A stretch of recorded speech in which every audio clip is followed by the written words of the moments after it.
Salam alaikum, Azul, bonsoir.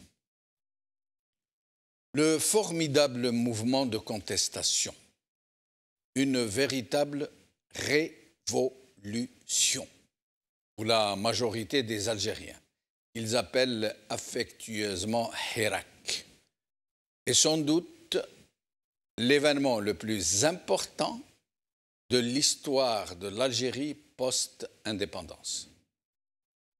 L'événement le plus important, le plus beau, le plus éblouissant et le plus émouvant jamais connu des Algériens depuis 1962. Jamais les Algériens n'ont réalisé un tel exploit. Défier ouvertement et tous ensemble l'un des régimes les plus prédateurs et les plus carnassiers qui soit. Parce qu'il ne faut pas perdre de vue que c'est le même régime décliné à une autre sauce, derrière d'autres façades pseudo-institutionnelles, qui a provoqué l'immense tragédie qui a coûté 200 000 morts, au moins, au pays, sans compter tout le cortège de malheurs collatéraux. Oui, le Hirak est un phénomène impressionnant, mais qui reste néanmoins insuffisamment connu, très obscur même, sur lequel la recherche universitaire continue de faire l'impasse. Les seuls qui en parlent de façon fouillée sont les intellectuels et les universitaires de service, qui disent tout et n'importe quoi pour vendre l'image d'un Hirak télécommandé de l'extérieur par des forces qui veulent, nous disent-ils, détruire l'Algérie, provoquer en son sein une recomposition territoriale dans sa configuration même. Ça veut dire faire exploser le pays en plusieurs entités. Mais ils ne nous en disent pas plus, ni n'avancent d'arguments sérieux, ni même d'hypothèses qui se tiennent un tant soit peu. Si ce ne sont des spéculations tirées par les cheveux et l'atteinte à l'honneur des hirakistes les plus visibles, les plus emblématiques. Ce qui nous renseigne très clairement sur la nature de ceux qui leur commandent leurs travaux, si tant est que nous pouvons appeler ces stigmatisations pompeusement prêtées à des universitaires de quelconques travaux. Nous avons donc besoin de comprendre ce qu'est le Hirak. C'est quoi le Hirak? Quelles sont ses causes profondes? Juste le 5e mandat? Comment un tel mouvement citoyen a-t-il pu ainsi s'exprimer par millions dans presque toutes les villes du pays, le même jour, puis les 2 jours de la semaine, mardi et vendredi, sans de réelles consignes, sans leader, sans objectif identifié si ce n'est celui du 5e mandat? Comment tout un peuple si longtemps anesthésié, manipulé, fliqué, encadré de gardes-chiourmes de toutes sortes, savamment divisé, expurgé de toutes ces vieilles valeurs de lutte et de résistance, dont la société est fondée sur le qfasisme et le tag al-mentag, où l'individualisme le plus forcené se distingue par les baraudages à toutes les fenêtres. Un peuple où l'échelle des valeurs a été inversée, où les pires turpitudes flottent sur le sommet du minaret ou sont gravées sur les frontons des pseudo-institutions. Une société où les grands corrompus gravent au-dessus de la porte de leur grosse villa « Wahada min fadlillah ». Un peuple qui se désintéresse du sort des plus faibles parmi les siens, où des millions de citoyens ne parviennent même plus à se nourrir correctement, où les millions d'handicapés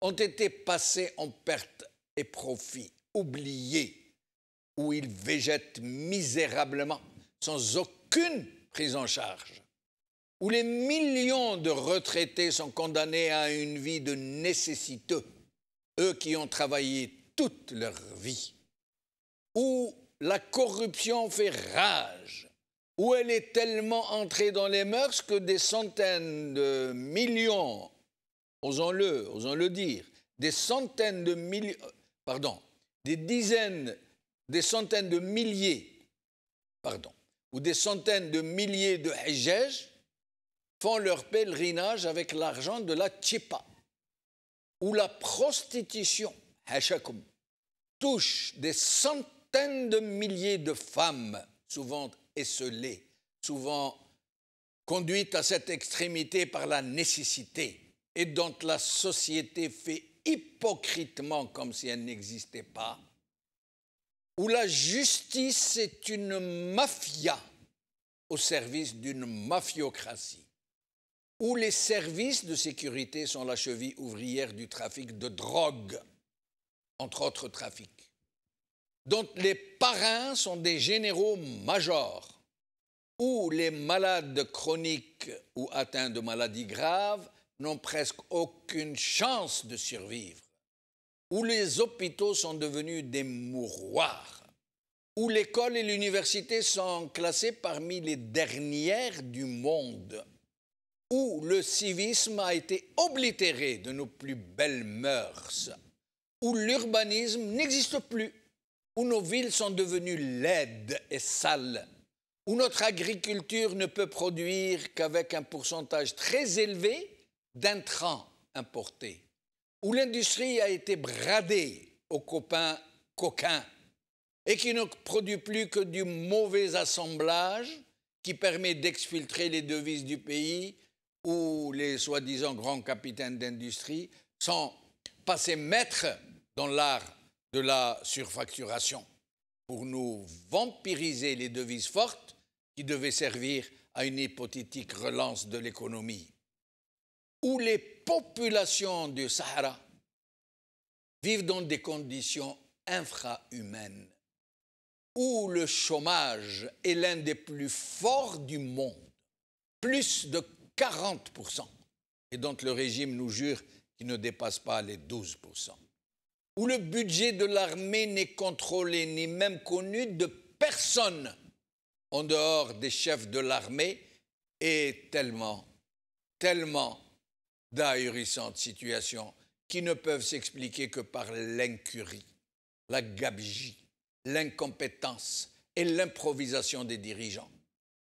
Mais ils avaient pu, tant bien que mal, ces gens-là, ce régime, acheter la paix sociale parce que les hydrocarbures coulaient à flot, avec des prix du baril qui avaient éteint le sommet. Ils avaient réussi à agglomérer autour d'eux des millions d'alliés naturels qui avaient trouvé leurs intérêts dans ce carnage généralisé de l'économie algérienne. Plus de 1000 milliards de dollars dépensés en 2 décennies, pas dépensés, gaspillés, jetés, volés, dilapidés. Et tout ce beau monde-là, y compris au sein des couches moyennes, se vautrait dans cette prospérité illusoire. Tout le monde se fichait du délabrement général du pays, du naufrage civique des villes, de l'état de déliquescence de la société, au point où les sièges de députés se vendaient aux plus offrants, librement, ouvertement, publiquement, au point où le président candidat n'était plus visible que par son cadre, qu'on promenait dans les rues, qu'on applaudissait, qu'on faisait applaudir et à qui on offrait des chevaux, quand lui-même ne savait même plus comment il s'appelait. Et là, subitement, dans ce climat délétère, dans ce pays en déshérence, un certain vendredi 22 février, 20 millions d'Algériens et d'Algériennes dans toutes les villes du pays sont sortis comme un seul homme dans le civisme dans le pacifisme, non pas avec des revendications socio-professionnelles, avec des slogans hautement politiques. Une aspiration à un état de droit, une vraie république d'où l'armée serait bannie de la pratique politique, où les élections permettraient l'émergence de vrais élus.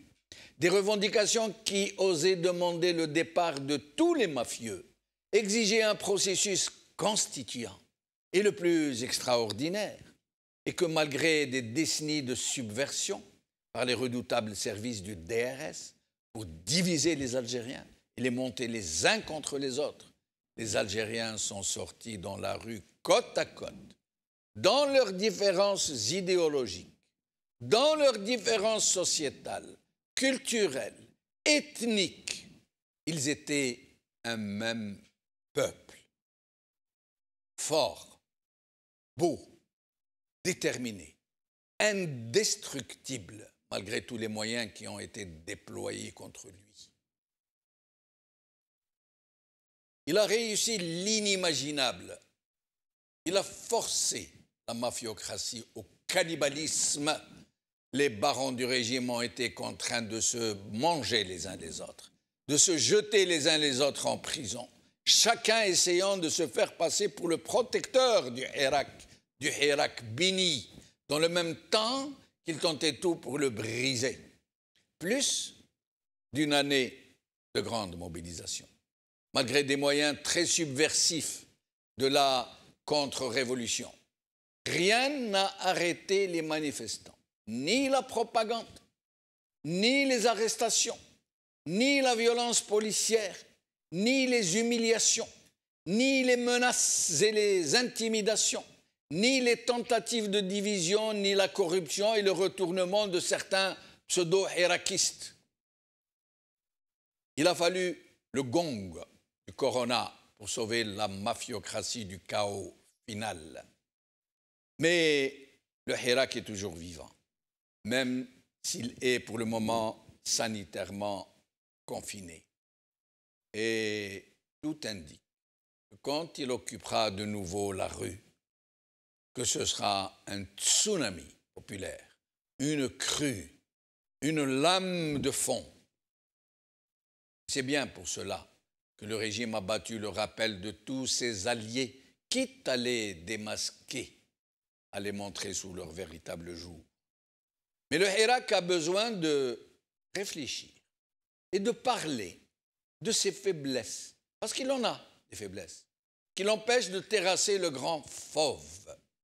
Il doit scruter ce qui lui manque, ses échecs, ses points faibles, son incapacité à pouvoir s'organiser, à se structurer, à se doter d'une véritable feuille de route. Mais un dernier mot avant d'aller vers la suite. Le Hirak est vivant. Le Hirak attend avec impatience de pouvoir à nouveau s'exprimer. Le Hirak est une révolution.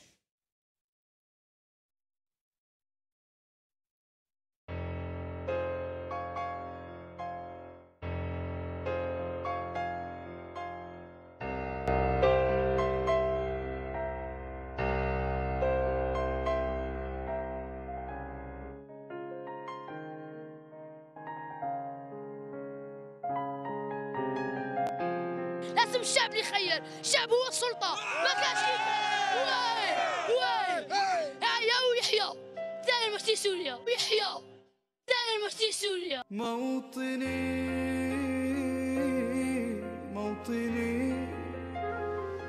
لا تزال مستمرة. الجزائريون يهنئون بعضهم بما تحقق لحد الآن، يقولون إنهم يمكن أنهم حققوا بعضهم عفوا ما كاش منها ثاني لقيتك بعد تغير نحاو بيون عاودوا داروا بيون واحد اخر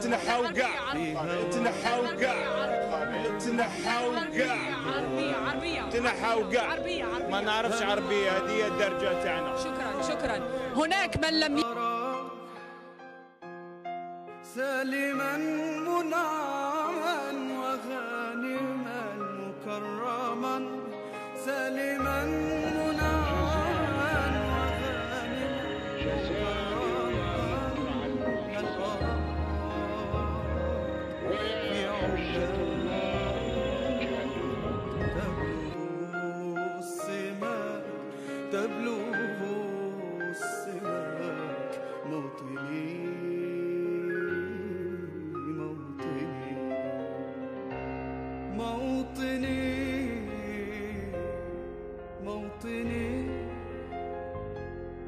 الشباب لن يكل همه أن يستقل أو يبيد أو يبيد.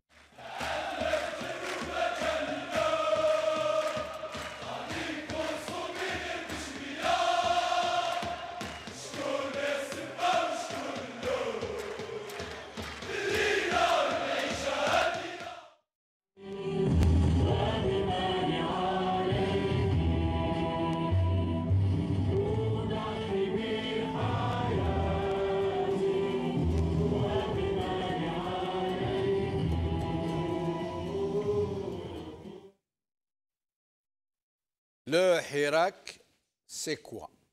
C'est le titre de notre émission.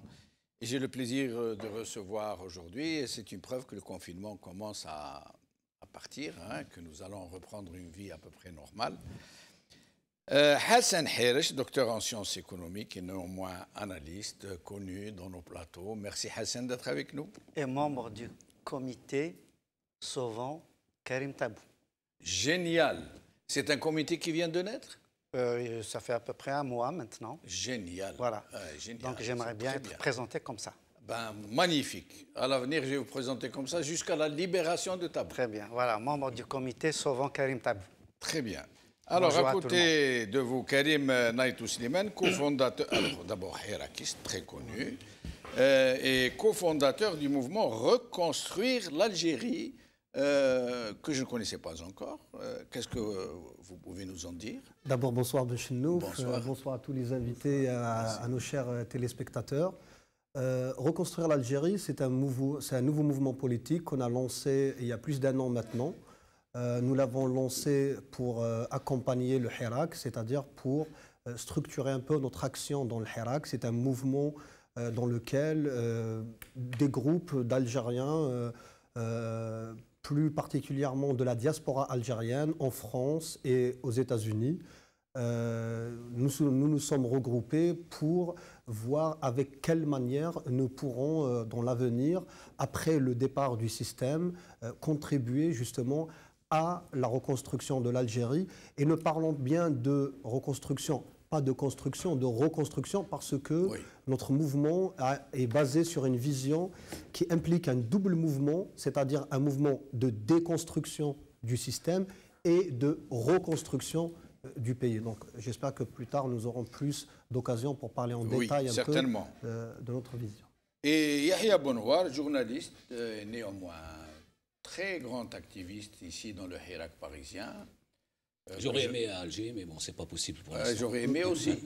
Un petit quatre matin, moi, je propose à tous nos amis qui ne peuvent pas rentrer, ce serait bien, non? Projet à étudier.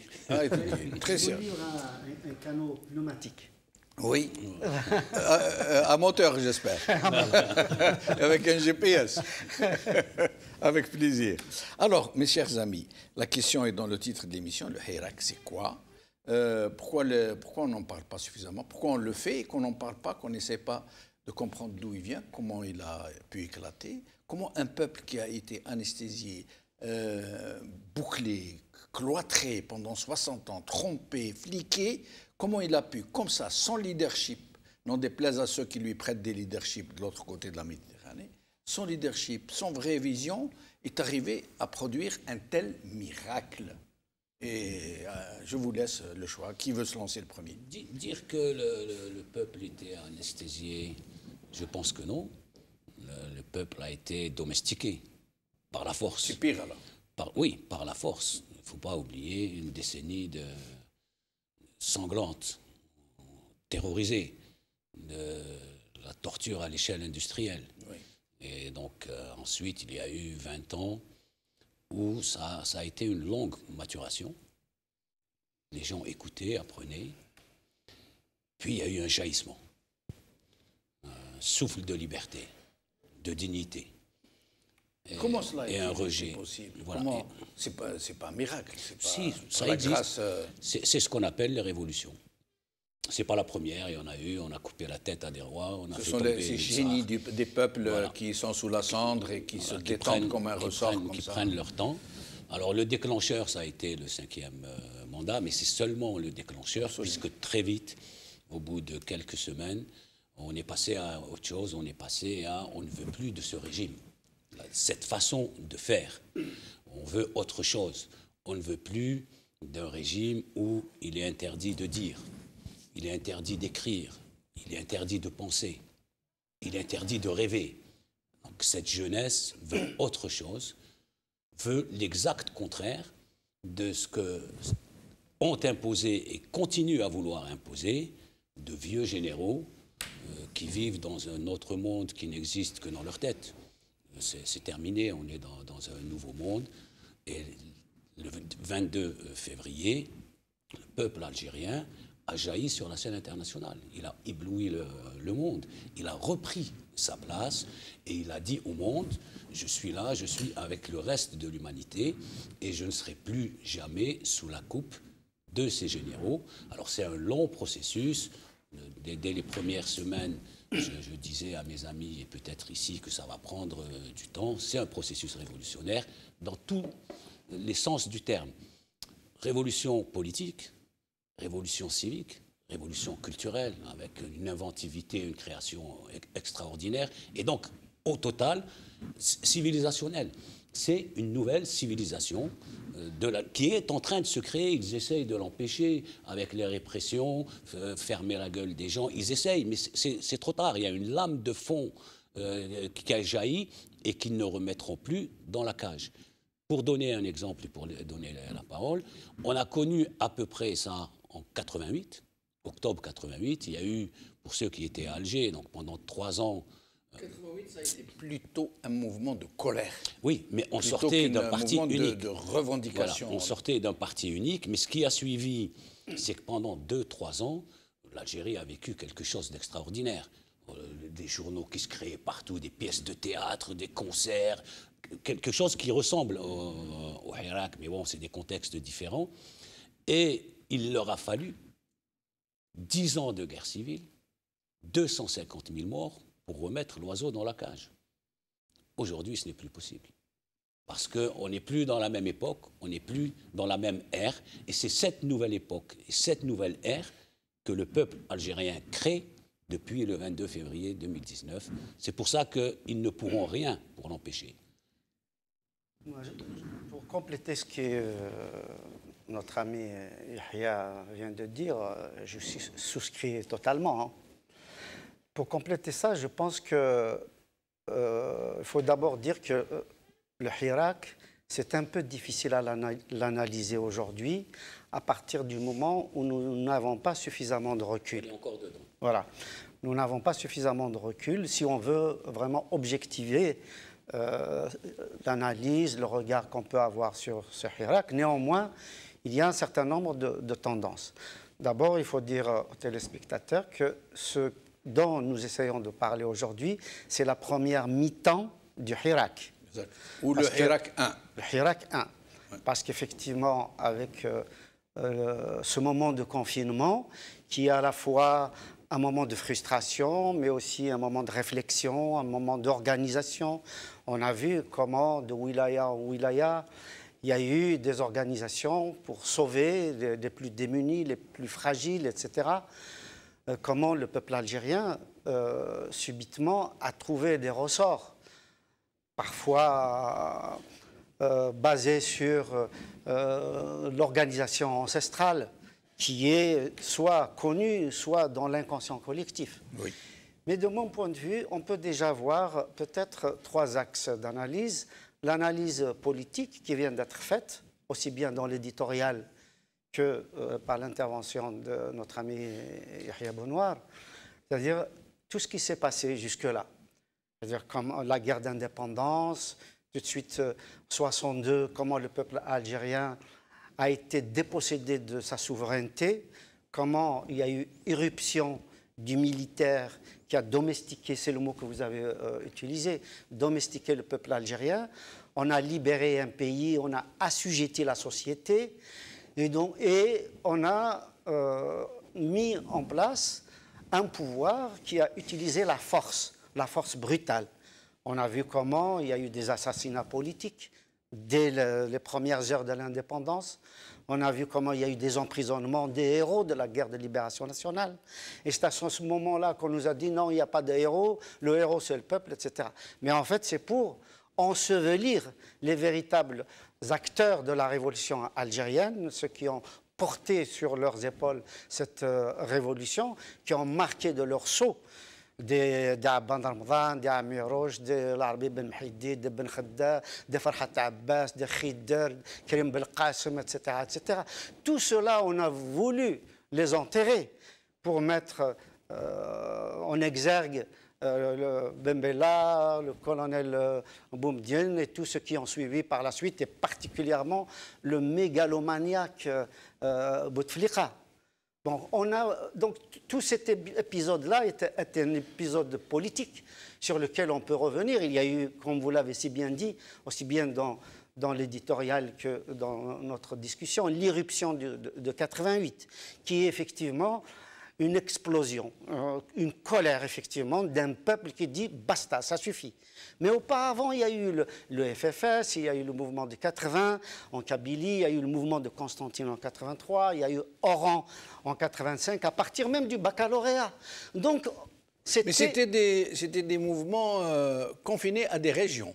Oui, alors que le Hirak se distingue par non, mais on vient là, bien sûr, sa globalité, c'est tout le peuple algérien. Mais c'est tout cela, justement, c'est petit à petit. Oui. C'est ces feux qui prenaient un peu partout qui fait qu'effectivement, à la fin, comme dirait... C'était une conscience qui s'éveillait, qui se Absolument. construisait. Et je reviendrai là si je tarde juste un tout petit peu, Oui, c'est oui. pour aller un peu plus loin. Mais vous pouvez vous interrompre les uns les autres. Hein, je finis juste ça. Donc, on a le politique. On peut encore en parler, hein, on n'a pas fini d'en parler. Après, vous avez le phénomène sociétal. C'est-à-dire qu'on ne se connaissait pas. Les Kabyles ne connaissaient pas les Oranais ne connaissaient pas les autres. Du moins, on les connaissait à travers des clichés. Absolument. À travers vraiment des images, des représentations complètement déformées, parce que ces images-là sont seulement celles qui passent à travers le prisme déformant de l'école algérienne, des médias algériens, de la télé algérienne surtout, qui était la seule... Du FLN, ouais. etc., etc. Donc, vous l'avez si bien dit, qui mettaient les Algériens les uns contre les autres, etc. Et donc là, les gens se découvrent. Ah, finalement, je n'ai pas affaire à des monstres. Au contraire, c'est des gens comme moi, finalement. Même si on ne parle pas la même langue, même si on ne s'habille pas de la même façon, même si on ne pratique pas de la même façon la religion, etc. Mais finalement, je découvre qu'en face de moi, eh ben, il y a des gens comme moi. Et vous l'avez dit vous-même, on fait peuple, on fait société. Ouais. Et enfin, je reviendrai dessus après une distribution de la parole, il y a le côté psychologique. Et dans le psychologique, évidemment, il y a l'identité, on reviendra sûrement là-dessus. Il y a l'idéal du moi, peut-être qu'on reviendra dessus. Comment l'Algérien s'imagine, comment il est présenté par le pouvoir, comment il est vu de l'étranger, comment lui, il se regarde finalement, quel est son idéal. Et on voit comment les Algériens commencent à se regarder. Commence à se dire... Pour la première fois. Absolument. Ouais. Ils ont appris à se découvrir, à se regarder pour la première fois. Et on est en plein dans la question que vous posez ce soir. Oui. Qui suis-je? Pas seulement au niveau individuel, pas seulement au niveau des groupes sociaux, pas seulement au niveau des groupes socio-professionnels, mais au niveau collectif. Qui suis-je avec un grand « je » qui est un « nous ». Et là, on peut revenir là-dessus. Je pense, pour rebondir directement sur cette question « qui suis-je ?», je crois que le Hirak, c'est le premier élément de réponse à cette question fondamentale. Le Hirak maintenant a répondu à cette question. Qui suis-je? Je suis algérien, algérien. Et ça n'est pas anodin, parce que quand vous parliez tout à l'heure de la notion de faire peuple, il faut remonter à l'indépendance de l'Algérie pour comprendre un peu la naissance de l'État algérien et comment nous sommes arrivés maintenant à cet acte du Hirak, parce que le Hirak, c'est le premier acte du peuple algérien. Il faut savoir qu'en Algérie, la notion de l'État même est étrangère à cette région. Dans le Maghreb et un peu partout en Afrique, la notion de l'État moderne est une notion importée de l'Europe. Cette région-là est issue de la tribu. Les peuples qui étaient dans cette région, quelles que soient leurs origines raciales, étaient tous un peu socialement fondés autour de la notion de l'idée de la tribu et de la famille élargie. Et après, dans le système aussi islamique de la Oumma. Donc on était soit dans la tribu et la famille élargie, soit dans un autre sens qui est la Oumma. Mais on était aussi dans la dynastie. Il y a eu plusieurs dynasties rayonnantes. Oui. Et la dynastie qui est aussi un peu, qui est un prolongement aussi du système tribal. Oui. La notion, après l'indépendance de l'Algérie, l'Algérie se constitue en tant qu'État, État moderne sur le modèle jacobin, c'est-à-dire sur le modèle jacobin, pareil, importé de France, avec une administration centralisée, avec une bureaucratie, et surtout, et là ça va être déterminant dans le Hirak, et surtout une élite, l'élite du parti unique, la nomenclatura, qui est aux affaires. C'est-à-dire que l'État se constitue comme une affaire politique autour de l'idéologie du parti unique. C'est pour ça qu'on a connu tous les épisodes de répression du peuple. À partir du 22 février, il y a quelque chose qui se passe de magnifique avec le Hirak, c'est que cette notion de l'État, elle va se compléter et devenir, pour la première fois à mon avis, dans l'histoire de l'Algérie et peut-être dans toute cette région, la naissance, c'est un acte qui marque la naissance de l'Algérie en tant qu'État-nation. Et c'est ça la notion complète de la modernité, c'est-à-dire un État et une nation. La nation... Ça veut dire qu'en fait, la nation algérienne, celle qui est en train de palpiter maintenant, n'est née que le 22 février. Que le 22 février. Avant, c'était une nation otage. Avant, on était otage et surtout, on avait ce qu'on appelle, vous savez, l'atavisme, c'est-à-dire l'hérédité collective. On se pensait, on se voyait à travers soit sa famille, soit sa dynastie, soit sa région, soit sa ville, et même parfois soit son village ou son quartier. Mais à partir du 22 février, comme a dit M. Hirash, le peuple algérien a fait peuple pour la première fois. Et donc l'État algérien maintenant se complète d'une nation et commence à devenir État-nation. Mais dans l'État-nation, il faut savoir que le peuple ne peut pas être tenu loin des affaires. Et d'ailleurs, c'est la seule différence qu'il y a entre les démocraties, par exemple, occidentales, où les peuples ont plus ou moins droit de regard sur les affaires politiques, et les peuples un peu domestiqués de la région du Maghreb, de l'Afrique, ou de ce qu'on a appelé à l'époque le tiers-monde, c'est-à-dire où les peuples sont exclus des affaires politiques. Donc, à partir du 22 février, le peuple algérien décide, et d'ailleurs c'est le sens des articles 7 et 8, décide de prendre la parole politique en dehors du système de démocratie de façade qui a été concocté, n'oublions pas, par le parti unique. C'est-à-dire à un certain moment, après la chute du mur de Berlin, les événements d'octobre 80, le parti unique n'était plus tenable à l'intérieur et surtout à l'extérieur, à l'international. Donc, ce système issu du parti unique, qui était d'abord une nomenclatura constituée autour de l'intérêt idéologique, qui passe à partir des années 90 et la privatisation anarchique à ce qu'on appelle un peu en Occident aussi, et notamment dans les pays anglo-saxons, qui passe de la nomenclature à l'establishment, c'est-à-dire cette élite de l'establishment qui cette fois-ci se l'oligarchie en fait. L'oligarchie qui ne se constitue pas autour d'un intérêt idéologique, mais elle se constitue autour d'un intérêt mercantile, c'est-à-dire autour de l'argent. Elle a tenu le peuple à l'écart et elle s'est accaparée les richesses de l'Algérie. À partir du 22 février, le peuple algérien dit basta. Il veut participer à la vie politique. Et juste un dernier point, cela n'est possible que par la rencontre heureuse en Algérie de deux générations. La génération, à mon sens, des années 80, fin des années 80, une génération très très intellectuelle, je pense que cette génération-là... En termes de conscience politique. En termes de conscience politique, de l'écrit, de formation, c'est une génération vraiment, une génération dorée.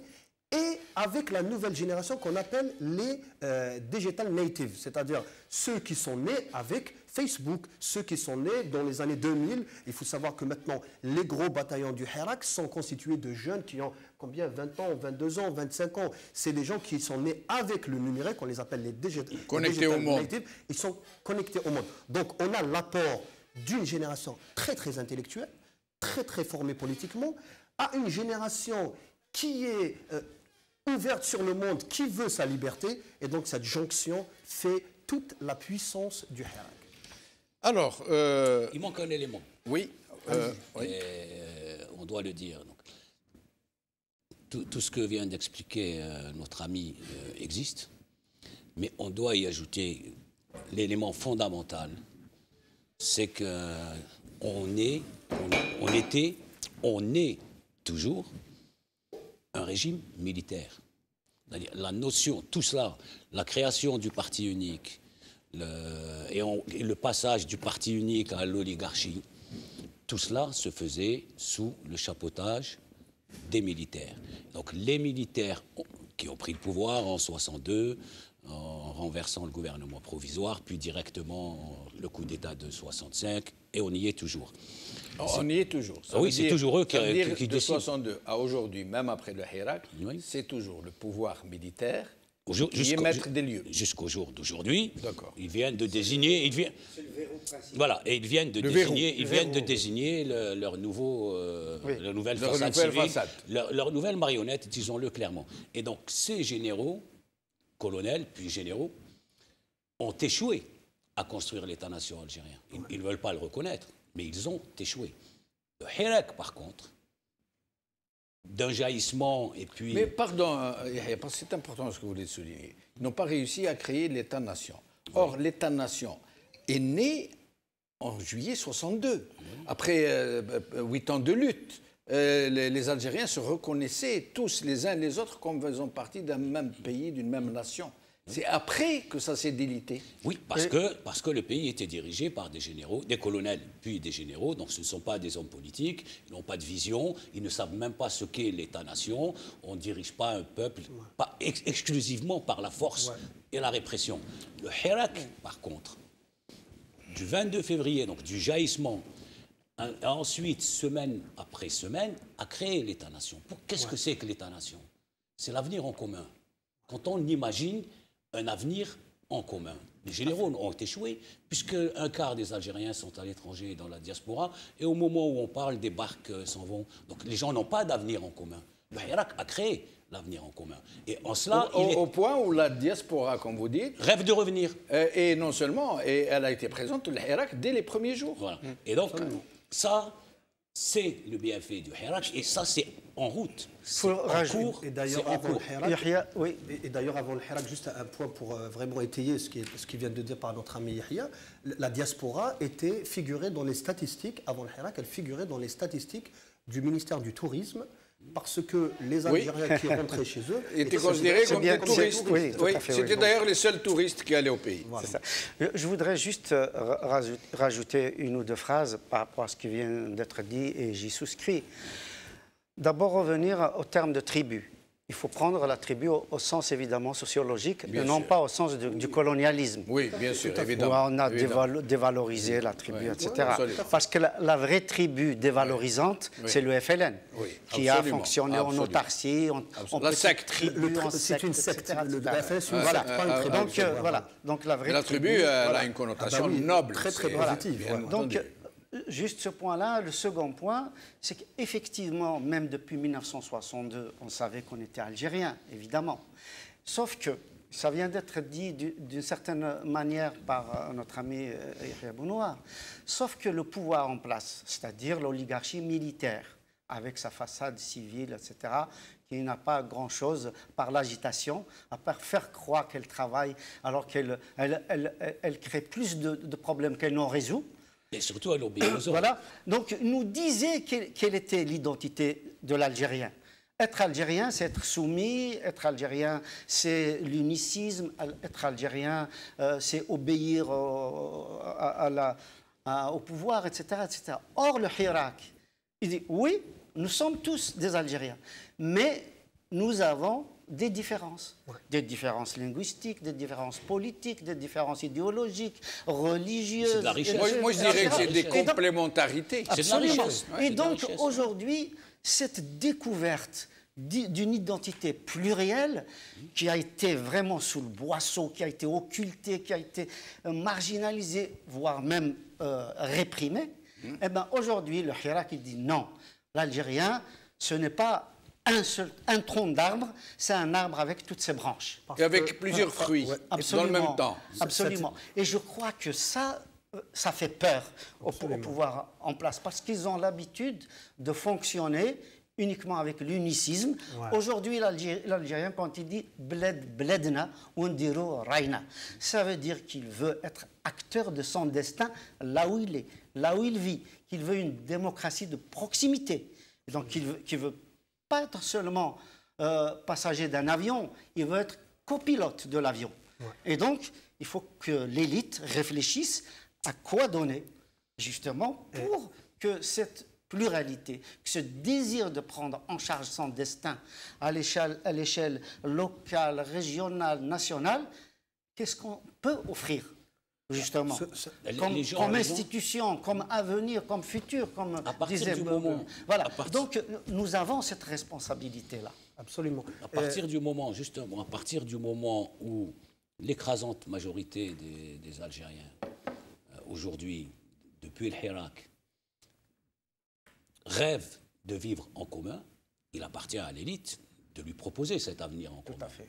De l'imaginer, de l'écrire, mais il faut le travailler ensemble, puisque justement, l'Algérie est riche de ces diversités à l'intérieur et à l'extérieur. Et ça, c'est difficile.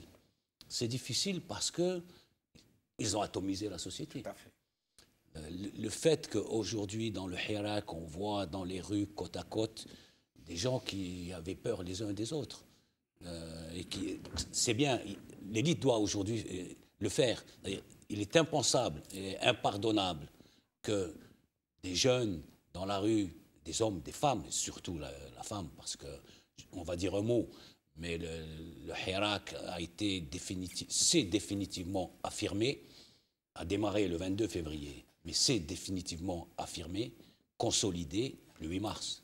Quand les femmes ont massivement rejoint. En masse. Elles étaient dès le premier jour. Elles étaient. Mais après, elles ont rejoint massivement. Voilà, c'était quelque chose d'exceptionnel. Somptueux. Voilà, et c'est ce jour-là qu'ils ont compris qu'ils ne pourraient plus briser le Hirak. Ils ont essayé en agressant quelques femmes pour leur faire peur, pour qu'elles ne ressortent plus. Mais ça n'a pas marché. Donc aujourd'hui, il appartient à l'élite de transformer ce qui existe déjà dans la rue et lui donner un contenu. Est-ce qu'on va être à la hauteur? Parce que c'est difficile. Juste une anecdote. Moi, j'ai rencontré au début des années 80 des opposants chiliens ici à Paris. Presque ils ne se parlaient plus. Parce qu'ils avaient vécu, chacun torturé, traumatisé. Ils avaient des histoires entre eux, montés les uns contre les autres.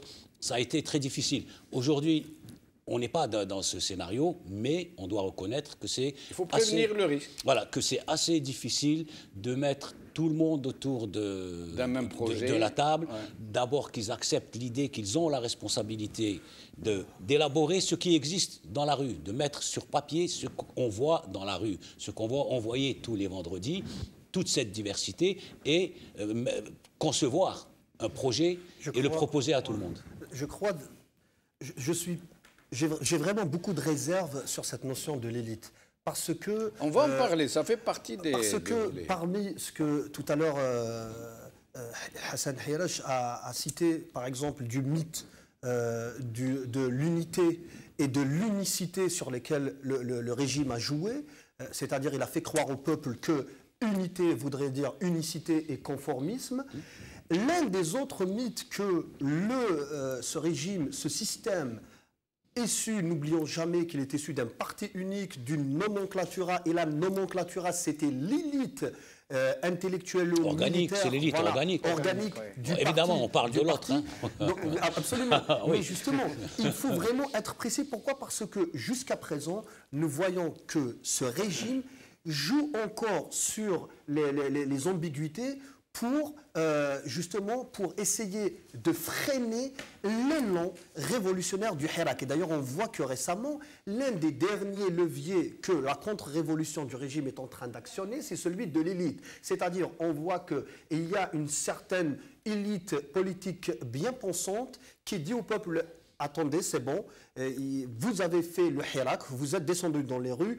Maintenant, la politique, c'est aux professionnels, c'est aux diplômés, au col blanc et au col bleu, comme on les appelle, de vous dire maintenant comment on va traduire les aspirations du peuple, alors qu'en réalité, c'est une fausse élite élevée dans les salons du régime. Et donc là, sur cette notion de l'élite, il faut vraiment faire la distinction entre l'élite populaire et l'élite du régime qui veut absolument freiner le mouvement populaire, parce que l'élitisme en soi est extrêmement dangereux et contre-populaire. C'est-à-dire, dans chaque société, il existe des élites. On ne peut pas fonctionner sans élite, sinon on ferait tous les jours des référendums. Chaque fois qu'il faut décider sur quelque chose, on fera un référendum. Donc il y a des gens qui réfléchissent, qui pensent, qui proposent qu'il existe une élite organique, celle du régime, qui a été sous le FLN, qui se vend aux généraux. Moi, je ne parle pas de cela, ils ne m'intéressent pas, ils se sont toujours vendus et ils se vendent encore aujourd'hui. Je parle du Hirak en tant que révolution. Évidemment, c'est des millions de personnes et il appartient à l'élite du Hirak de proposer, de traduire, de concevoir cet avenir. Les Algériens, dans la rue, ils l'ont dit. Voilà. Je suis entièrement d'accord. Je reprenne la parole, oui, bien sûr. Slimane. Par rapport à ça, juste un mot. Je suis entièrement d'accord, Yahya, parce qu'il y a une décantation maintenant qui s'est faite. Bien sûr. Il y a l'élite, parce que c'est une élite quand même, c'est vrai qu'on peut l'appeler l'élite organique, qui s'exprime dans les médias de l'État. Oui. Celle-là, elle s'exprime pour casser le Hirak. Celle-là, elle s'exprime dans les médias de l'État pour renforcer le pouvoir qui est en train de se remettre en place, qui essaye de trouver des ressorts. Elle s'exprime aussi à travers des livres, à travers des conférences dans l'université, à travers des sermons, des prêches religieux. Oui, mais quel crédit a cette élite auprès des gens? Mais ils peuvent s'exprimer sur d'autres scènes, mais on les voit justement particulièrement sur les plateaux de télévision de l'État. Oui, ça, c'est une élite organique. C'est une caractéristique, il y a en effet. À la fois une élite organique, et moi je dirais aussi il y a une élite chèvre de M. Séguin, c'est-à-dire celle qui veut absolument se précipiter vers les sommets d'El Moradia, comme la chèvre de M. Séguin s'est précipitée vers la montagne. Qui finira d'être mangée par le loup. Voilà. Alors, je vous rends la parole, parce qu'on s'est entendu que quand on interrompt, on peut s'interrompre, on rend la parole. Alors, je voulais juste vous dire quelque chose. Je porte un petit grain de sel, sans vouloir être pédant pour le moins. Vous savez, la différence qu'il y a entre élite et ilote. On les appelle les ilotes ou les ilotes, avec un H. Mais généralement, on l'appelle les ilotes. Vous savez la différence? C'est que dans une région de Grèce antique, du temps de Sparte, il y avait une région qui s'appelait la Laconie, qui a donné son nom d'ailleurs au mot laconique. C'est lui qui ne parle pas, parce qu'il n'avait pas le droit de trop parler. Les ilotes étaient toute une population réduite en esclavage pour servir Sparte. Parce que Sparte, c'était des soldats, c'était des guerriers. Ils ne travaillaient pas la terre, ils ne faisaient pas de travaux domestiques, ni leurs femmes, ni leurs hommes. Et les ilotes, de père en fils, avaient ce rôle, servir les maîtres.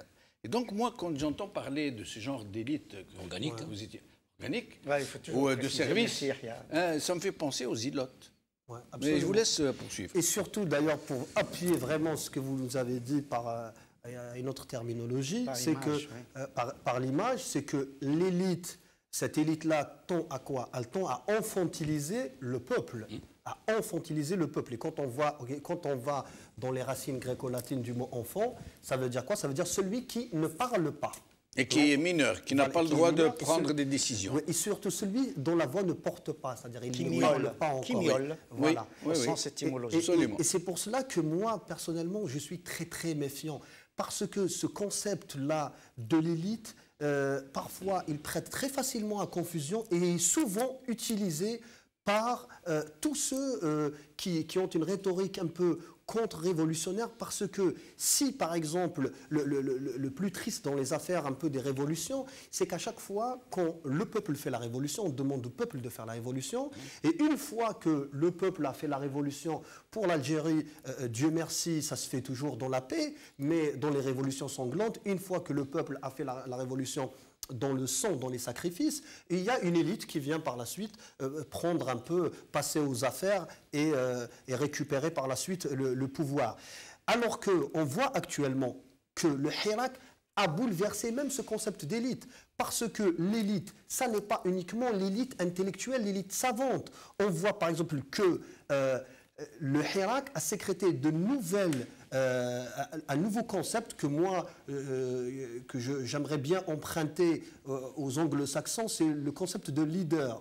C'est-à-dire que le leader n'a rien à voir avec le zaïnisme, ni même avec l'intellectualisme. On voit par exemple à Alger, l'une des figures du Hirak à Alger, c'est aussi tristement que ce soit, hein, mais c'est un sans domicile fixe, Papillon.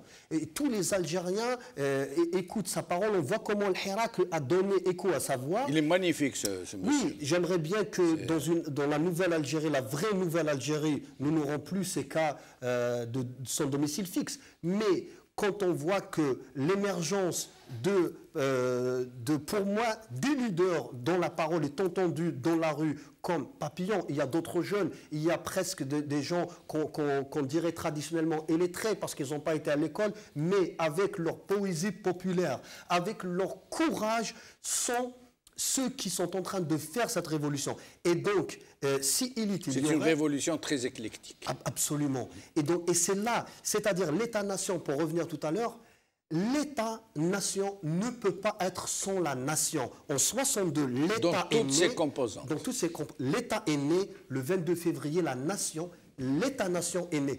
Et ça se construira sur la citoyenneté active. Parce que le problème de l'élitisme, c'est que parfois, il tend à endormir le peuple et à les tenir éloignés des affaires. Alors que la nouvelle Algérie, à mon avis, se construira pas uniquement avec une démocratie représentative, mais, comme l'a si bien dit Sehirash, par une démocratie de proximité, une démocratie participative, dans laquelle le peuple a sa parole et surtout contrôle ses élites.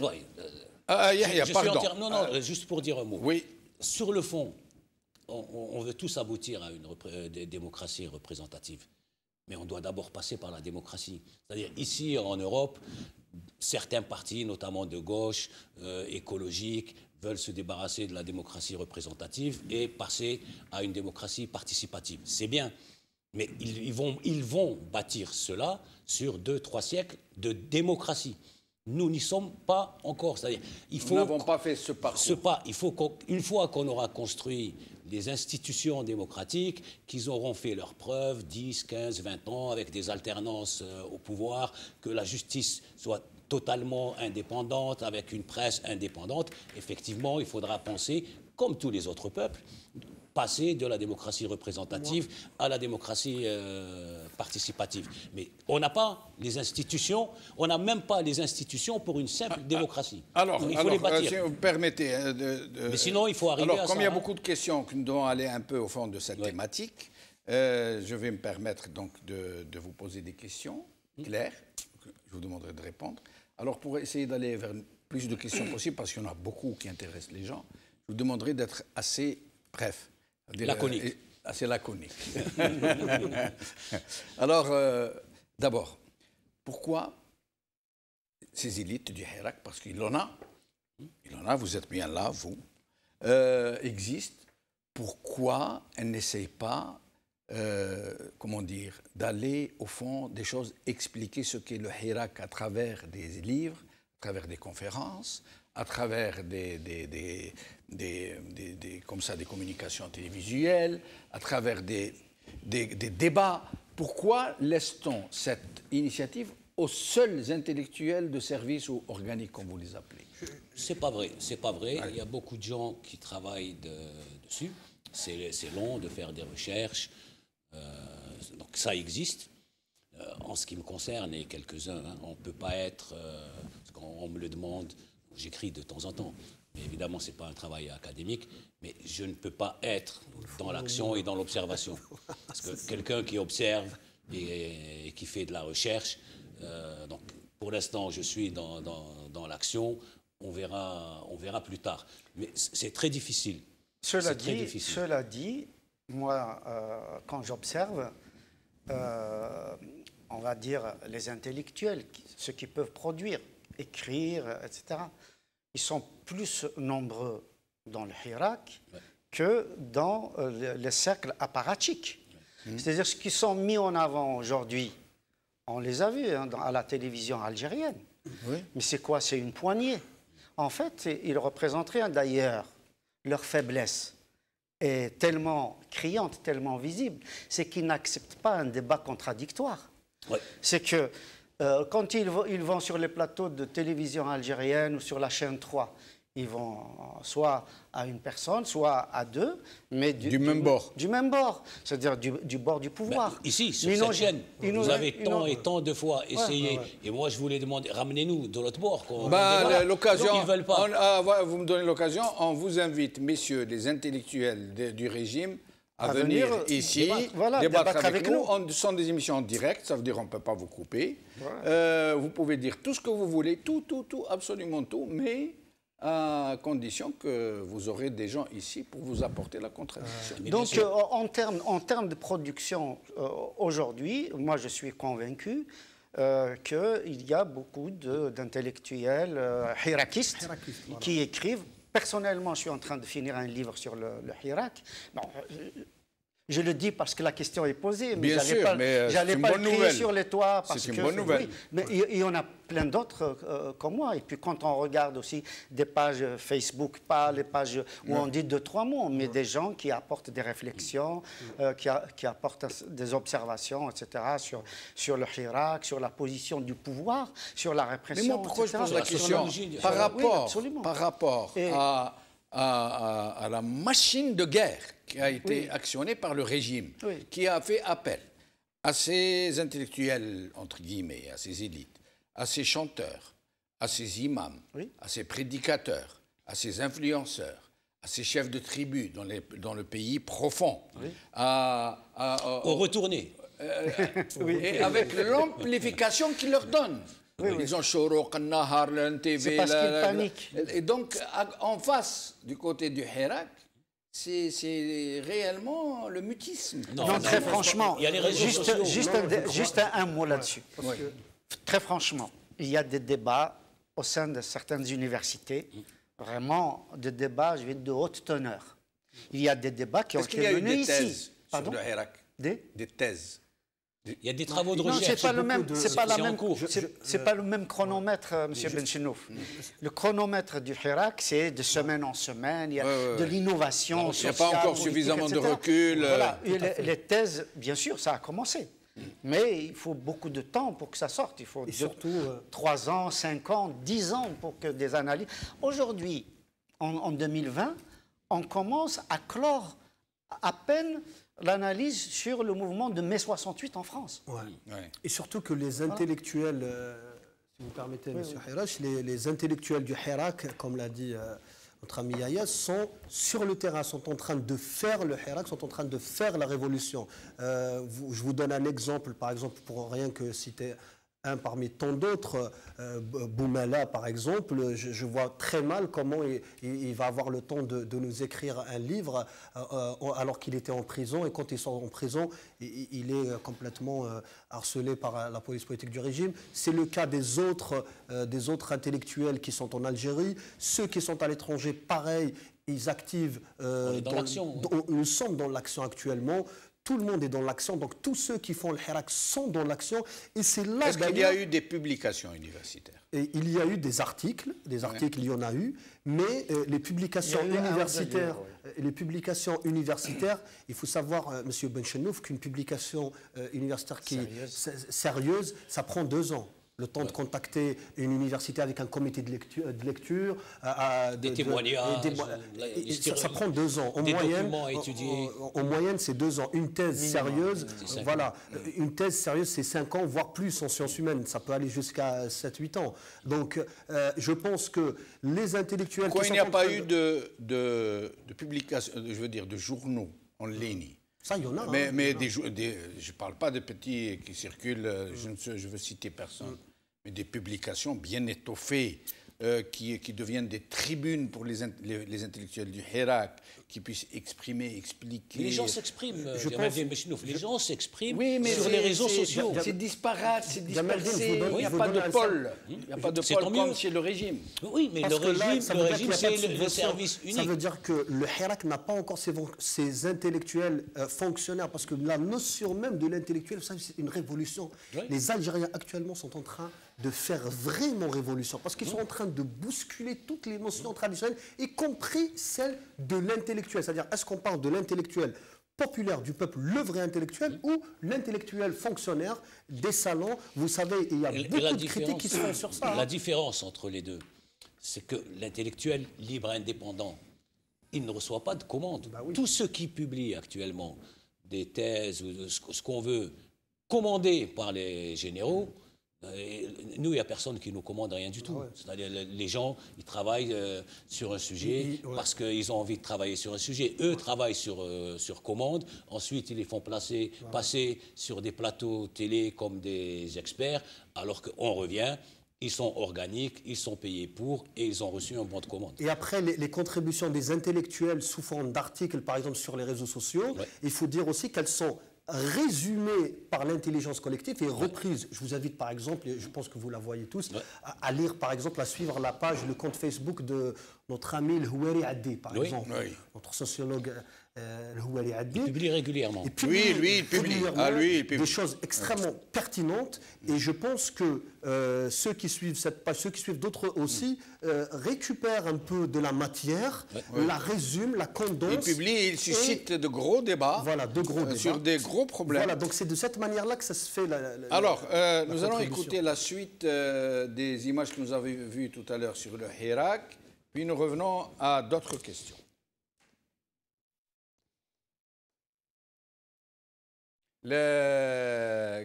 Alors, il faut on va revenir. Juste pour dire allez-y. Que, par exemple, le Hirak, le premier Hirak, c'était le RIF au Maroc. Oui. Et il y a aujourd'hui, dans les instituts d'études stratégiques, de nombreuses recherches qui sont lancées. Il y a un peu plus de recul pour comprendre le Hirak du RIF. Et pareillement, pour nous, ça va arriver, peut-être que c'est en cours. Donc, pour revenir à ce qu'on disait tout à l'heure, un travail académique a besoin de temps, de sources, de documentation, de témoignages et du temps. Donc, ça se fait. Pourquoi dit-on Hirak alors que le vrai nom c'est Harak? Parce que je comment pense c'est étymologie, des formations étymologiques le derja, c'est plutôt de la derja. Quand le peuple veut, ça vaut décision. Absolument. Il a consacré un nouveau terme. Je me souviens au début, beaucoup d'intellectuels un peu qui maîtrisent bien la langue arabe nous disaient que c'était Harak et non pas Hirak, mais le peuple en a décidé autrement. C'est ça la force. Et c'est ça, à mon avis, ce qui se passe en Algérie maintenant, réellement, est révolutionnaire. Il faut qu'on le comprenne, parce que dans le contexte international, M. Benchenouf, ce qui se passe en Algérie, c'est un trésor. Vous avez vu ce qui s'est passé en France. En France, avec toute la tradition politique qu'ils ont, ils sont sortis dans le mouvement des Gilets jaunes suite à l'augmentation des taxes sur le carbone et les taxes sur le gasoil et les prix du gasoil à la pompe. Les Français se sont révoltés, sont sortis. Qu'est-ce qu'il y a eu après? Des mouvements d'une violence inouïe. Absolument. Aux États-Unis, on voit pareil un soulèvement populaire qui se traduit dans la violence totale. En Algérie, plus d'1 an, c'est resté un mouvement maîtrisé, savamment maîtrisé. Alors que la répression, elle a été vraiment très très La discrète, répression, mais très les violente. provocations Très violente. étaient très, voilà, les provocations étaient très Ça violentes. peut s'expliquer, ça. Ouais. Oui, ça peut s'expliquer. Ça s'explique Ouais. par la nature des régimes. C'est-à-dire qu'en France, aux États-Unis, ils savent que même s'il y a un peu de violence, ils ne seront pas réprimés dans le sang. En France, il y a eu, il faut Chez voir combien nous- de bornés il y a eu Oui, en France. voilà, mais Ah non, non, parce non. que- Ils étaient Alors réprimés. qu'en France, ils savent que c'est Oui, il y a tombe. Il y a répression et répression. En France, C'est-à-dire s'il que tombe, ça veut dire il tombe. Voilà, mais chez nous, ils savent que c'est un régime sanguinaire et le sang, beaucoup de sang, va couler. Des fleuves de sang ont déjà coulé. Ici, ils savent que le summum de la répression a été atteint en France avec des éborgnés, mais c'est pas ce qui s'est passé en Algérie. Est-ce que, Donc, je vais voilà, vous dire pourquoi ils ont pas j'insiste peur. moi sur ça. Ils n'ont pas peur de leur régime. Ouais, on s'est Ils n'ont pas peur de compris leur sur- régime. Parce que moi, j'insiste sur le capital révolutionnaire du Hirak. Pourquoi? Ouais. Est-ce que le peuple algérien, en 90, ne savait pas que le régime était sanguinaire? Il le savait. Il le savait. Il y a eu répression avant. Mais il ne savent pas à ce point-là. C'est vrai, mais pas à ce point-là. Mais par la suite. Non. Ce qui s'est passé dans les années, au-delà des chiffres, ce que moi j'ai assisté, quand ils bloquaient un quartier, tout un quartier, c'est-à-dire les gens oublient, on parle des morts, ils faisaient un rafle, comme l'armée française. Oui, tout à fait. J'ai assisté au quartier La Montagne, quartier populaire. Ils ont verrouillé la montagne. Maison par maison. Les immeubles, c'était la porte à droite, la porte à gauche. J'ai vécu ça, oui. Tout ce qui avait plus de 16, 17 ans, surtout s'ils portaient une barbe, embarqué. Les femmes insultées devant leurs époux. S'il y avait de l'or dans la maison, il était mis dans la poche. Donc, c'est un truc terrible. Ouais. On parle des maquis, on oublie ce qu'ont subi les gens qui n'avaient rien à faire. Tous partaient. Quasiment tout le monde était torturé, puis relâché. Certains ont pris le maquis parce qu'ils avaient peur de se faire reprendre une deuxième fois et se faire torturer. Je ne justifie pas, je raconte ce qui s'est passé. Et donc ça, c'est resté dans la mémoire. Ouais. Le sang qui a coulé, les cadavres qu'on a jetés dans les rues, c'est resté dans la mémoire. Les gens l'ont vu. Ils savent ce qu'est capable ce régime et ce qu'ils ne le savaient pas. Alors, je vais prendre la parole pour quelque chose de très important qui n'est pas dans le sujet. Ouais. J'aimerais qu'on en parle, mais pas plus de 5 minutes, parce que ce qui reste à discuter. Ouais. Aujourd'hui, à chaque fois qu'on parle, comme vient de parler Yahya, on le traite d'islamiste. Quand quelqu'un demande une commission ou une dynamique vérité et justice pour faire toute la lumière sur les années de sang. Vous êtes taxé d'islamiste, de terroriste. Qui taxe alors, ce qu'ils veulent, pourquoi est-ce que nous n'arrivons pas à faire passer l'idée de faire une vraie enquête sur ce qui s'est passé et de déterminer qui sont les vrais coupables? Nous savons tous très bien qu'il y a des coupables chez les islamistes terroristes, carrément, que chez les gens qui ont transformé le terrorisme en terrorisme pédagogique, sauf que nous ne savons rien de vrai dessous.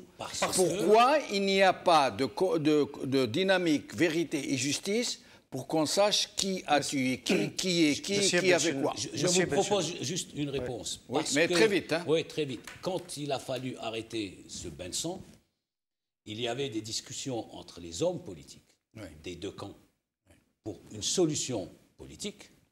Et finalement, ils l'ont fait échouer. Qui a fini par trancher? Les tueurs des deux camps. Oui. Ceux qui étaient au maquis. Le DRS et l'AIS. Et l'AIS, ils ont été négociés entre eux. Immunité, vous avez tué, on a tué, allez hop, on se met d'accord. La table. Et ils on se sont mis d'accord. Les uns les ils autres. se sont mis d'accord sur le dos des victimes et sur le dos de la politique.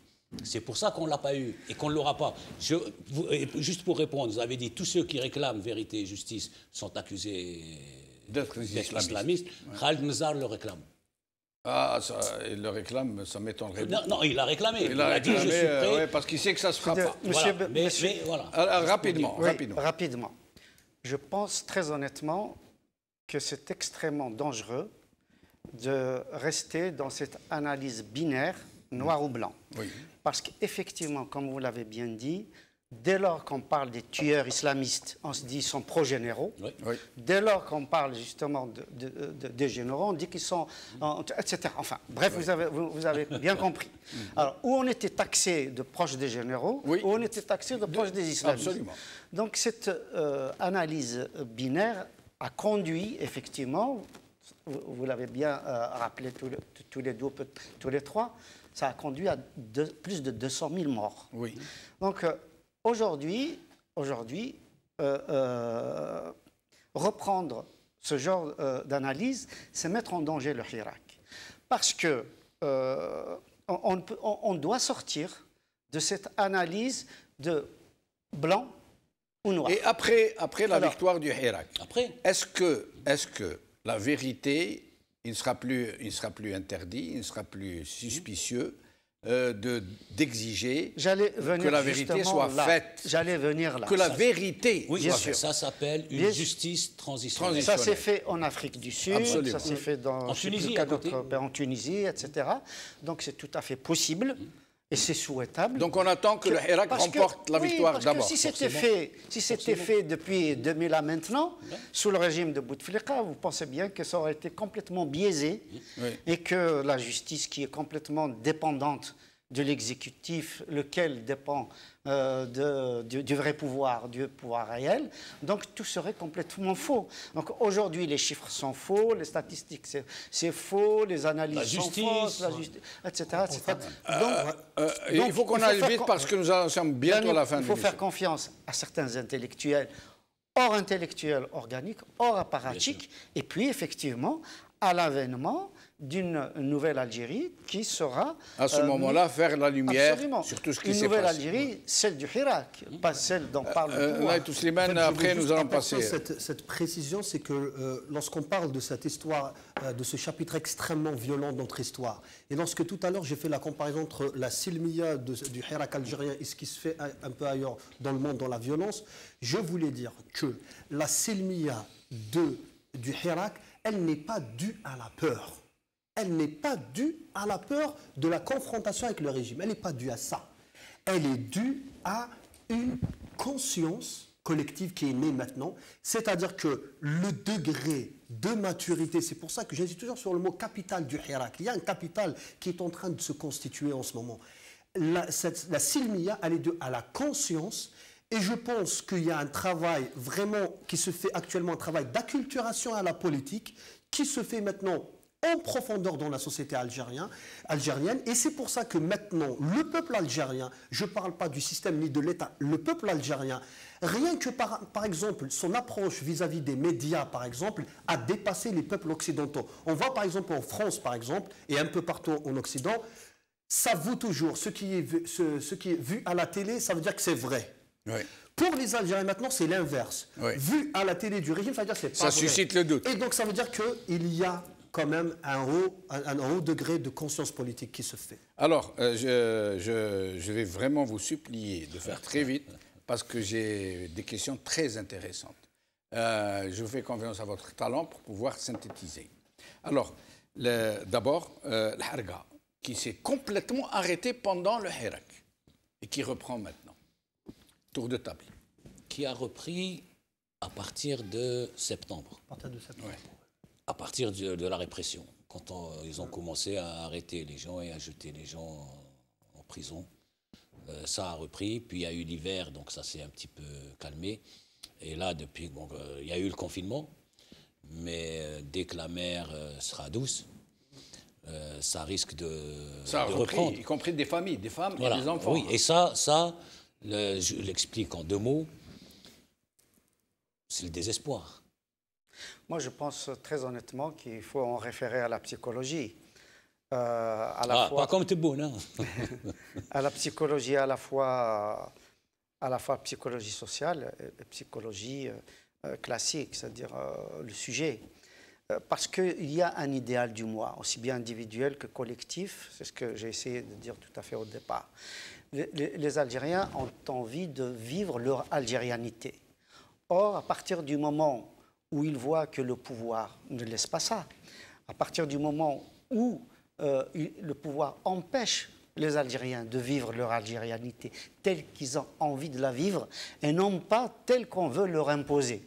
Et donc ils vont sous d'autres cieux pour pouvoir vivre à la fois à titre individuel, au titre de groupe, au titre de famille, au titre collectif, pour vivre véritablement leurs identités.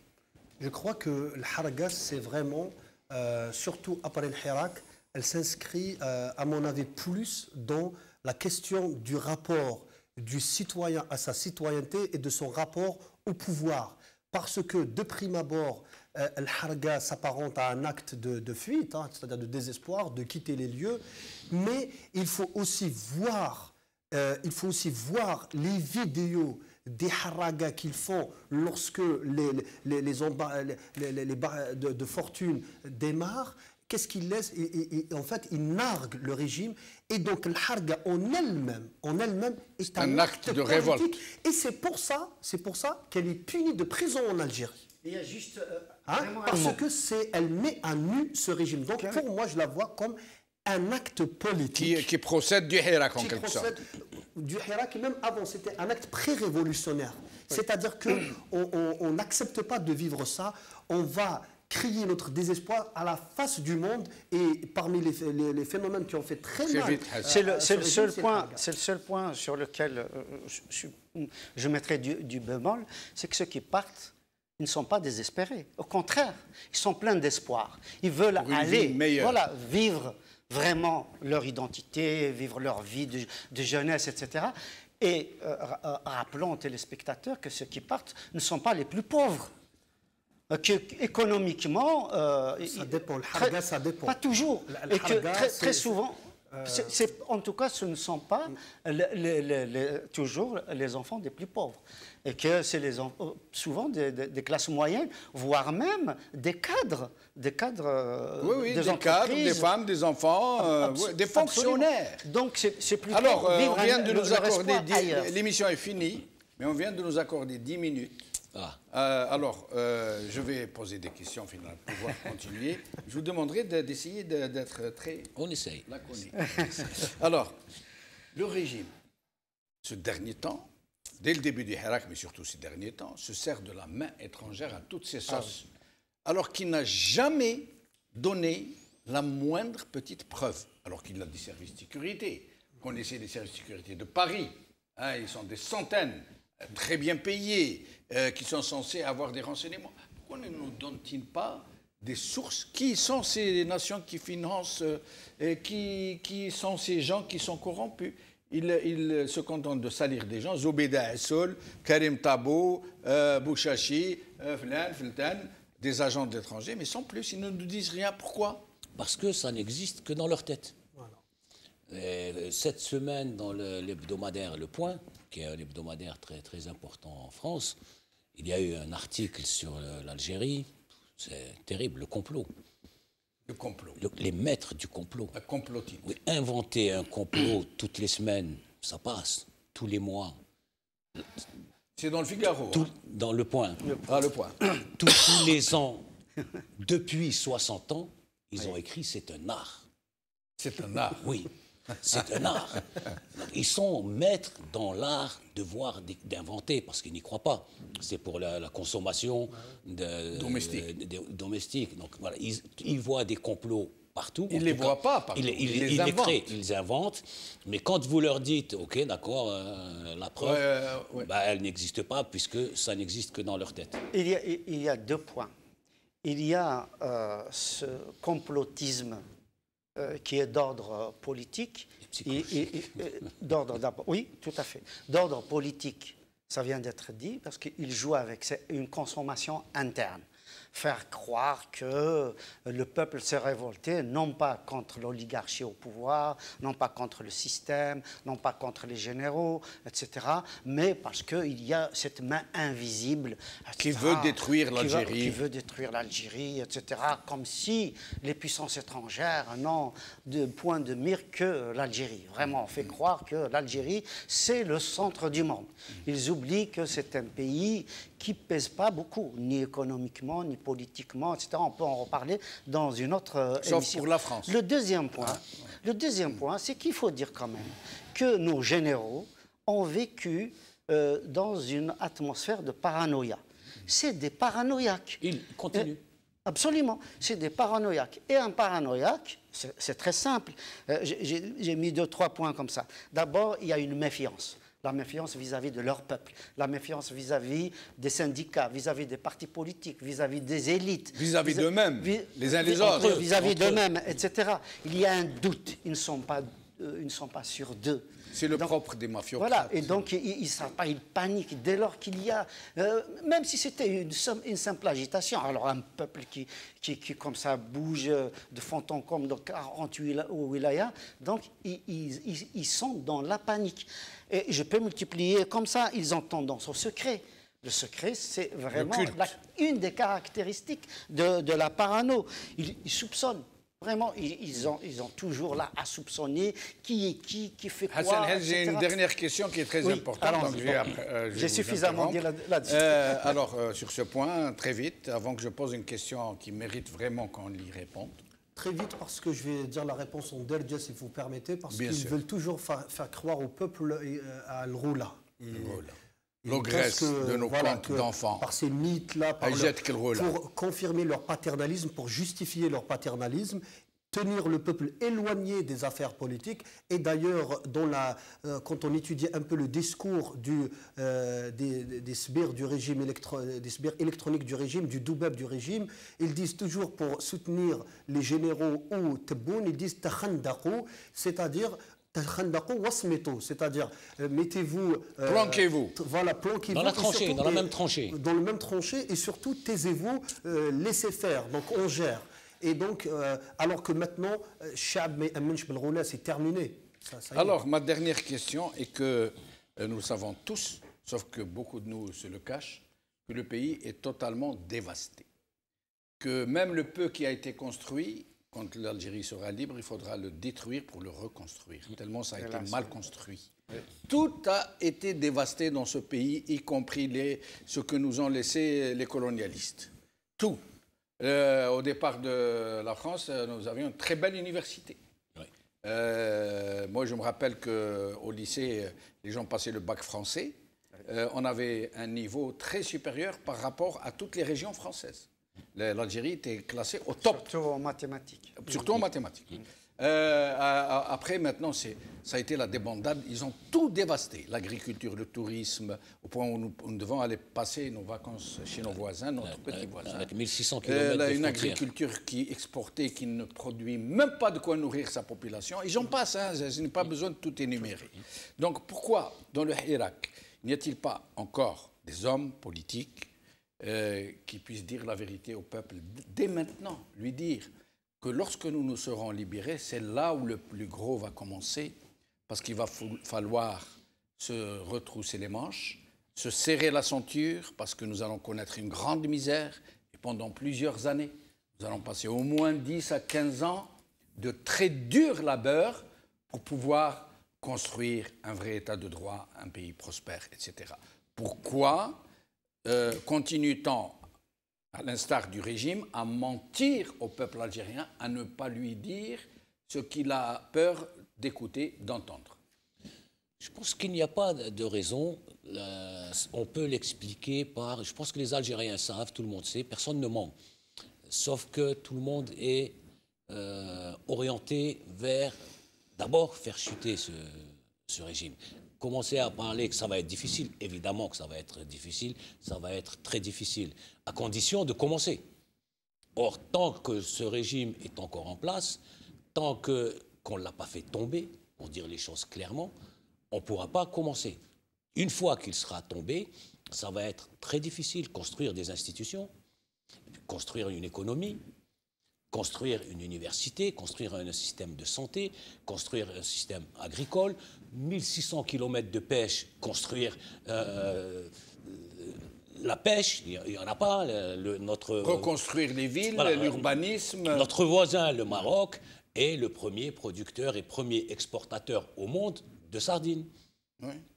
Autosuffisant dans l'agriculture, autosuffisant dans tout ce qui est viande, bovin, alors qu'on pourrait avoir la même chose. Solaire. Voilà, 10 millions de touristes. Oui. On a, encore une fois, 1600 km de... Une immigration qui rapporte à elle-même une dizaine de milliards de dollars par an. Donc, tout ça va être... Il va falloir le reconstruire patiemment. Et ça, seuls des dirigeants élus, bénéficiant de la légitimité du peuple, pourra venir leur dire « on va reconstruire et ça va être dur ». On ne peut pas le dire pour l'instant. Si, on le dit, on vient de le dire, mais il ne faut pas, encore une fois, comme tout à l'heure, il ne faut pas sauter une étape. L'étape principale aujourd'hui, il faut qu'on reste concentré et faire tomber ce système. C'est la priorité, avant de penser aux choses. Monsieur Benchenouf, je ne veux pas faire de publicité pour moi, mais je vous invite à lire mon dernier article qui est paru dans le Matin, le journal Le Matin des Z, où justement je parlais exactement, je répondais en fait à votre question. Je le lirai avec plaisir. Voilà. Donc, où je parlais effectivement de l'épuisement moral des forces vives, du tarissement des ressources énergétiques, de la dépendance alimentaire, l'assèchement des réserves de change et des bassins d'emploi, la fuite des cerveaux, la perte des savoirs et des savoir-faire, les incendies de forêt et l'avancement du désert, la pollution de l'air, de l'eau, des sols, l'urbanisation ségrégative favorisant violence, pauvreté, creusement des inégalités, surarmement sous tutelle, sous dépendance, etc., etc., etc. Où je dis que justement, seule l'intelligence collective, seules les élites du Hirak qui vont mettre un terme à leur narcissisme, un terme à leur mégalomanie, un terme à la méfiance des uns et des autres, pour se parler. Parce que jusqu'à présent, se parler par exemple entre, on va dire islamistes entre guillemets, démocrates entre guillemets, c'est se trahir, c'est attention, voilà, c'est perdre son âme, etc., etc. Donc c'est pouvoir se parler les uns les autres, sans que l'on se traite justement de cette manière-là, qu'on soit des traîtres parce qu'on aura parlé à X ou Y, qu'on se dise des choses, qu'on se dit que ça sera extrêmement difficile. Il va falloir refonder l'État. Il va falloir décentraliser cet État. Il va falloir donner des prérogatives au maire, au président d'APOE. Il va falloir enlever les prérogatives du Wali, supprimer peut-être les chefs de Daïra, même sûrement. Il va falloir faire un État modeste. Un État modeste. Il va falloir qu'effectivement on connaisse les budgets de l'armée, de tel ministère, etc.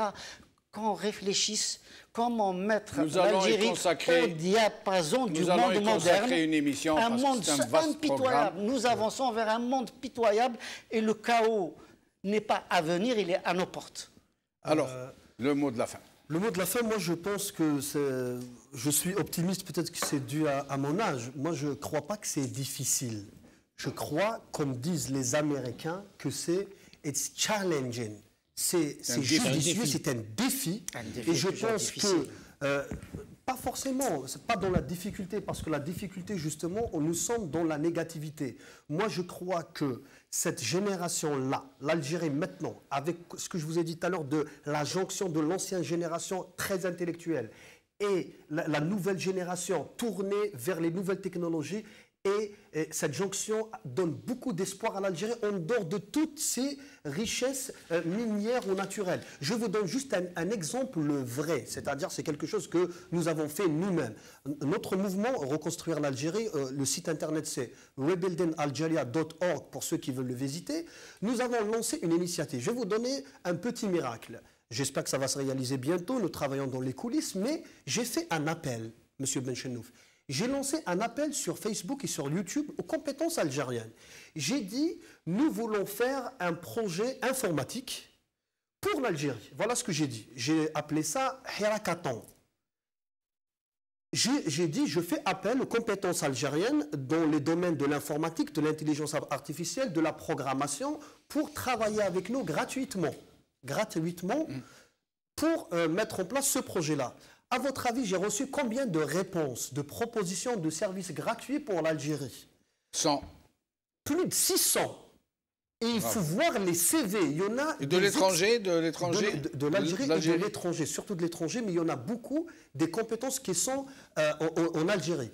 Donc, parmi les personnes qui nous ont contactés, des experts qui sont hautement rémunérés aux États-Unis, des Algériens qui sont des golden boys, c'est-à-dire qui réussissent dans la Silicon Valley, qui nous ont dit, nous, l'argent, nous n'avons de l'argent, professionnellement, nous sommes épanouis, mais nous voudrions contribuer gratuitement au développement de l'Algérie. Et la bonne nouvelle aussi, c'est que l'une des grosses compétences qui travaillent avec nous, maintenant, c'est pour ça que je vous dis qu'il faut faire confiance à cette génération, hein, l'une des grosses compétences qui travaille avec nous dans ce projet, c'est un Algérien.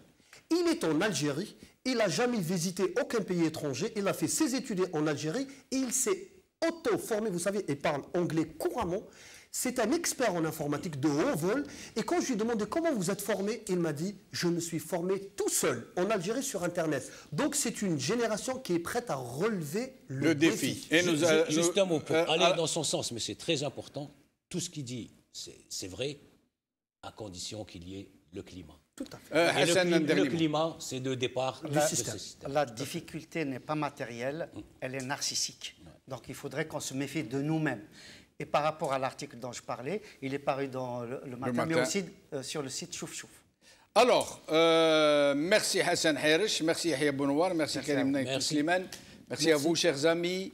Je vais vous dire quelque chose de très vite parce qu'on a largement débordé, on va nous lyncher aujourd'hui. Alors, Selmia, Khawa Khawa, comme d'habitude, il y a une chose. Ce régime est en train d'attaquer nos plus belles volontés, ceux qui sont à l'avant-garde du Hirak.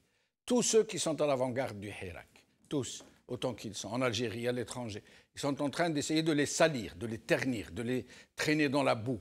Notre devoir, notre premier devoir, plus que notre gratitude à l'endroit de ces hommes et de ces femmes qui n'ont fait que leur devoir, c'est de nous mettre à leur côté, de leur faire confiance et de dire au régime, on ne te croit pas, ni tes intellectuels du service, ni tes chanteurs, ni tes imams, ni tes apparatchiks. Nous, on est entre nous, khawa khawa, on est indivisible, on est indestructible.